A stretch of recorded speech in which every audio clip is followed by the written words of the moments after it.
Arafa kuni tutilgan roza 1000 kunning rozasi kabidir. Arafa kuni tutilgan roza 1000 kun roza tutgani savobini beradi. Kecha Arafat kuni roza tutgan birodarlar muborak bo'lsin shu bashorat.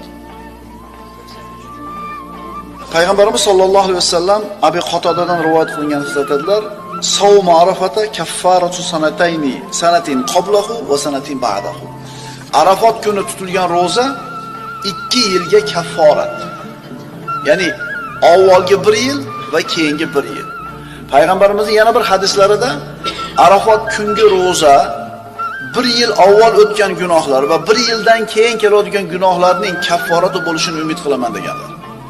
Mana uchala hadisni qo'shadigan bo'lsak, demak Arafa kuni tutgan, roza tutgan odam, Arafat kuni roza tutgan odam 1 yil avvalgi gunohlarning kechilishiga sabab ish qildi.